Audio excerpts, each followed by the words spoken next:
We all love to root for an underdog, don't we? Whenever a big guy abuses their power, they should be punished. But what if they're not? What if they are the victim in the story? A lot has happened in Genshin recently. Inazuma content is everywhere on Twitter. I've seen it unintentionally because I didn't expect the leak. This video won't spread any of that information, but it will go over the fact that the leakers are trash and so are the content creators behind this game. The reason I'm saying this is because some of the content creators are now speaking out against the content creator program, despite it's within the rights of MiHoYo to ask them not to spread leaked content. And they're only taking issue with it now while there's so many leaks and they're losing money by not being able to talk about it, when in reality that information shouldn't be out there at all. And one of them had the audacity to say this, that it's for the community's sake that they're talking about this issue in the content creator program. No, it's not. It's for your paycheck. Shut up. If you at least admitted that, I would at least respect you for being honest, even if it is a scummy reason. The fact you're lying and making it seem like you're taking the higher ground is bull. And you all knew what you were getting into because it's really easy to find the terms for it. I found them because I wanted to check up on this. I wanted to see if MiHoYo was putting its creators in an unfair contract. It's not. This is completely within their rights, and they're not even asking for a major NDA like most gaming companies do. Like, I can publicly say now that I've interviewed Miranda Parking, who does the voice of Nagi in Neo The World Ends With You, and I avoided mentioning anything that could potentially lead to her mentioning something that could get her in trouble, because she obviously had to sign an NDA, as all voice actors do. If a game got leaked ahead of time because it went gold, she would not suddenly be able to talk about Neo The World Ends With You before the release date, and I'll even ask her this just to make sure, but I'm confident that she wouldn't be able to. But I'm also not saying that MiHoYo isn't at fault. They need to sort their security out big style.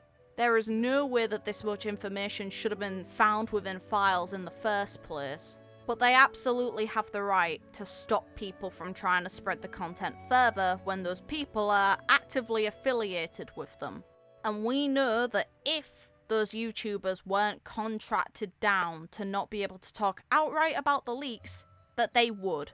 They would spread them further by disclosing them, which is not helpful to MiHoYo or to anyone who wants a proper experience of the game. And comparing this contract to their one of Honkai Impact is completely irrelevant.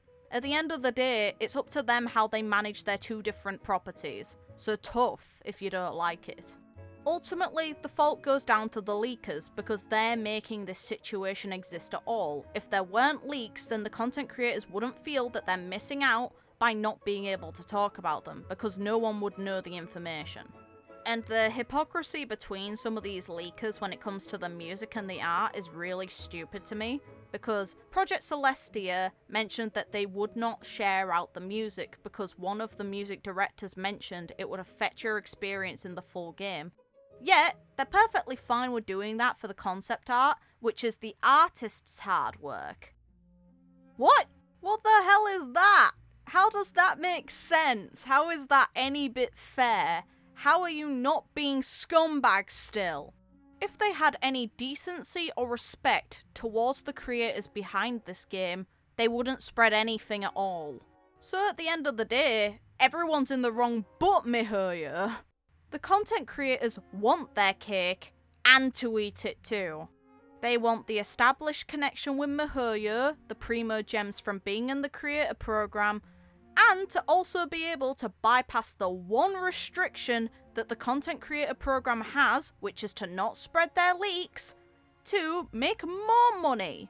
Creators have even gone over the amount of money it costs to max a constellation for a character, which to me is really dumb to use in this discussion, because in my opinion, that's a conscious choice you're making with your own money, and it's not a requirement behind making Genshin Impact content. Look at this video. Have I spent any money? No. So everyone out there, take what they say with a grain of salt. I'm not saying disbelieve them on every matter, but when it comes to the content creator program, look at the terms yourself. The point of this video is so you look into things on your own. I've put things on screen for you to look at. Now you can make your own judgment, but do not blindly follow them because they're your favourite creators. In this case, to me, it's very apparent that their motivations are around the money they can make, rather than their love for the game.